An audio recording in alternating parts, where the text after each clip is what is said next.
Starting today, I'll be looking after this little one. Thanks for everything up until now, my mother-in-law exclaimed, her face beaming with warmth. Out of the blue, she arrived at our house, wearing a grin as she embraced my daughter Emily. Initially dumbfounded, Emily gradually comprehended her grandmother's words and attempted to wriggle out of the embrace. Holding Emily tightly, my mother-in-law, Susan, introduced herself. You should just leave now. My name is Susan, and I work in an office building in the city. I'm a working mom. Describing her bustling workplace, Susan continued, the building I work in isn't huge, but it's lively, housing more than just our company. I'd always find myself chatting with women of my age group, so I have many friends in the building. I've been recognized for my work in the accounting department and lead a fulfilling life. Upon returning home, Susan shared details about her family life. My husband, Paul, and our 11-year-old daughter, Emily, are there. Paul and I manage our busy schedules, sharing household chores and childcare responsibilities. He genuinely cherishes both Emily and me. However, Susan's narrative took a turn as she revealed changes in their blissful days. Little by little, Paul started imposing his likes and interests on Emily. Initially, it was soccer. It's one thing if Emily wants to play, but it felt forceful when he'd only let her play soccer, even though she'd rather play in the sandbox. As Emily grew older, she transformed into a soccer-loving girl who could stand toe-to-toe with her male classmates.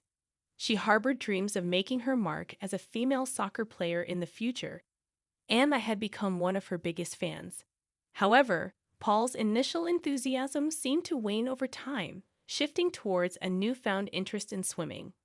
Lately, Paul had been advocating for swimming, suggesting synchronized swimming during a family dinner. Emily, visibly perplexed, responded, "But Dad, I love soccer. I find it more fun than swimming, and I want to do it even more." Paul questioned her choice, expressing surprise that a girl would want to play a sport typically considered for boys. Tension hung in the air during these moments, leaving me torn about when to intervene.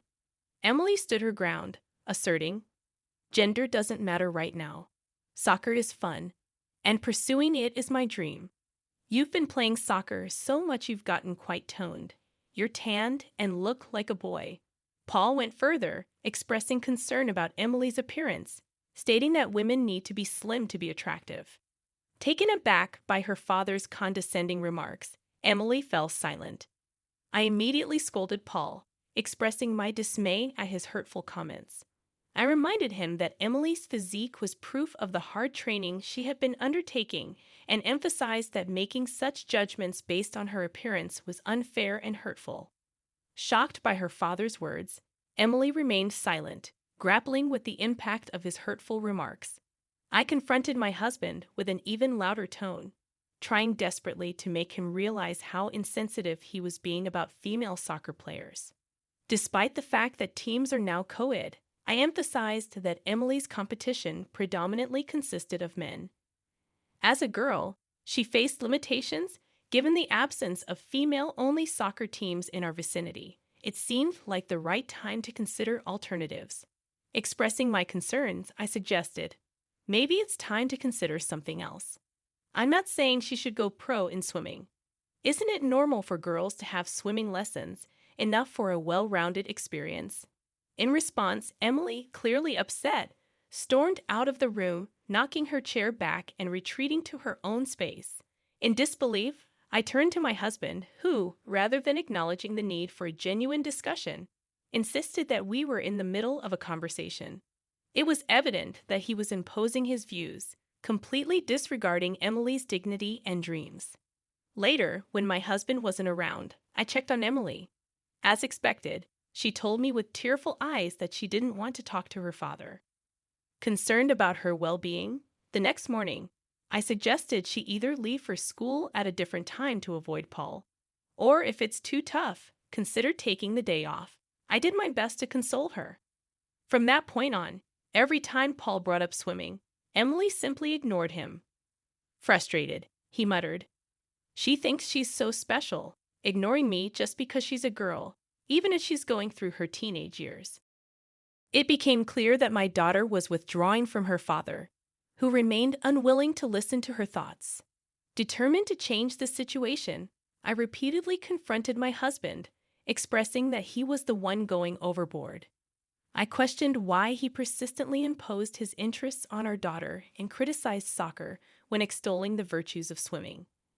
I pleaded with him to respect her passions and thoughts. Despite my efforts, it seemed like nothing was getting through to him. Instead, he snapped back at me, dismissing my concerns. His response was defensive. "Now you're going to tell me what to do. Who do you think is taking care of our daughter? Just because you're my wife doesn't mean you can boss me around. Tell her clearly to quit soccer." His habit of ordering me and our daughter around, accompanied by statements like, "just because you're a woman," or "just because you're my wife," had a deeper origin. It stemmed from his boss, who was a close friend with a significant influence on our family. This boss, seemingly friendly and easygoing, had been to our house and had plenty to say behind our backs upon discovering that we both worked. Initially enjoying his company due to his amiable personality, my husband's boss gradually revealed distorted views towards women.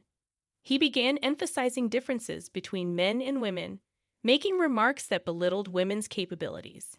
Initially, these comments went unnoticed, but over time, they became more apparent and troubling. My husband used to laugh off his boss's beliefs about women having a domestic role, but over time, these ideas began to influence him. The notion that women working is greedy and that their place is at home cast a shadow on his heart, creating a significant rift in our relationship. Initially pressuring me to quit my job and stay home, he later shifted his focus to preaching about the greatness of being a stay-at-home mom. His frustration eventually turned towards our daughter, Emily. Sympathizing with his boss, my husband imposed his own tastes and beliefs on Emily without considering her opinions or future. He seemed to think that, being a woman, it was natural for her to obey his commands. Despite our efforts, nothing seemed to get through to him, and his responses remained outdated and dismissive. Distressed by Emily's suffering, I brought up the idea of divorce to my husband, expressing my concern for our daughter's future. He vehemently opposed the idea, asserting that divorcing a breadwinner like him would be foolish, especially with rising college expenses. He belittled my intelligence, insisting he would guide me, and that I should shut up and follow. Taking a deep breath, I faced him, acknowledging the challenges divorce would bring but emphasizing that I couldn't let Emily be dominated by her father. I asserted my commitment to supporting her pursuit of what she loves, criticizing his disrespectful attitude towards our daughter's dignity. I believed it was my duty to provide an environment where Emily could explore her potential safely.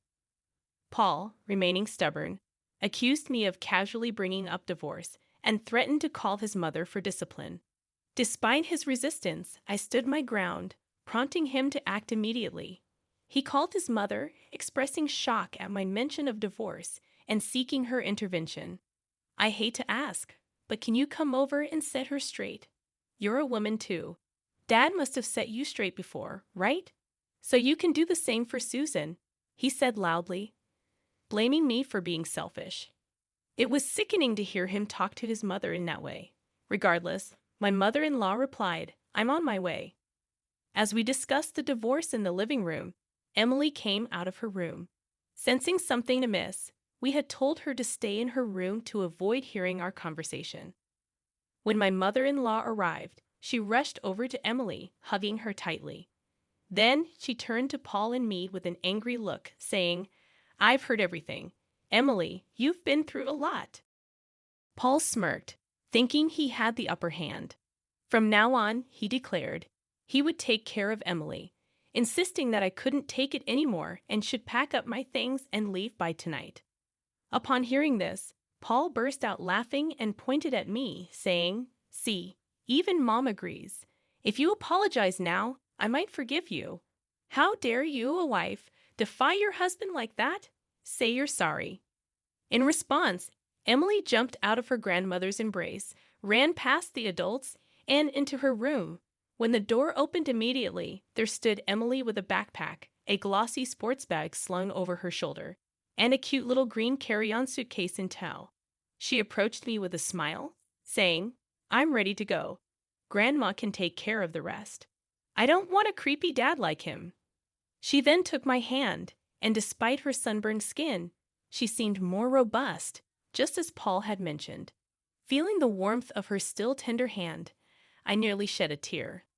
"Let's get going, Mom," she said, and the one who was truly shocked was Paul. I had mentioned leaving, but he probably hadn't anticipated Emily wanting to come with me. Moreover, he was surprised at the bags packed to the brim and how well prepared everything seemed. "What are you talking about, Emily? You can stay in this house." "What we don't need is a nagging mother, right? I'm going to kick her out, and Grandma will come in your place. I'm going to take you to swimming lessons next time, so calm down, all right?" Even at this point, my husband kept making selfish remarks. However, it seemed the daughter had decided to ignore Paul, turning her back on him completely. Suddenly, my mother-in-law interjected with a puzzled look. "Swimming lessons? Not soccer?" Before I could say anything, Emily spoke up. "Dad doesn't like seeing my training and getting a muscular body. He thinks I should get a nice figure, wear cute swimsuits, and have lots of pictures taken. He says girls feel happier when they're popular with boys." Creepy, right? Hearing this from Emily, both my mother-in-law and I were in shock. My mother-in-law raised her voice. "Paul, what on earth are you telling our daughter? You're not looking at her in that way, are you?" Paul flinched and looked around nervously. It was clear that even in situations like this, Paul was always on thin ice with his mother. "It's a misunderstanding, but come on, no one wants a girl who looks like a man, right? It's definitely better if she focuses on her looks, dresses to impress guys, and uses makeup. In the end, she's going to support her husband at home, right?" Paul tried to defend himself. My mother-in-law sighed. What would your late father say if he heard this? Thinking my mother-in-law was on his side, Paul looked even more flustered. However, it wasn't surprising. Almost all of Paul's derogatory comments about women and the way he treated me and Emily had been reported to his mother. I had hesitated to tell my mother-in-law about Paul's criticisms of Emily's physique. It would have been too painful for any mother to hear. Paul had long since lost his filter, consistently speaking disrespectfully about women, even to his mother, and no amount of scolding had any effect. My mother-in-law, unlike Paul, was a strong and dependable person. After several consultations, if we were to divorce, and a plan was set for my mother-in-law to re-educate Paul, she made a clear statement. "I'm sorry, Emily Susan. I'll take responsibility for raising this boy." In a role reversal, Emily and I temporarily moved into Paul's mother's house. True to her word, my mother-in-law moved into our home and began Paul's re-education. The divorce was finalized, and we were supposed to go back to our normal lives. While finding a new place and dividing assets might take time, living as a married couple was out of the question. As soon as Emily put down her backpack at her grandmother's house, she burst into tears. I hugged her, feeling more than ever that I never wanted to see Paul again. Just a week later, while I was at work, I had an unexpected visitor named Mr. Smith, a name that sounded familiar to me. When I confirmed his full name, it was unmistakably that of my husband's boss, the very man who had influenced Paul so much. I was shocked and wondered why such a person would come to my workplace. Yet I headed to the lounge booth within the office building, where we have limited space for guests. It was currently being used for meetings with other clients, so I asked him to wait there. However, it wasn't just Mr. Smith. Paul was there too. Apparently, they had both taken a detour from their field sales to visit me. "We can't talk properly at home with my mother around.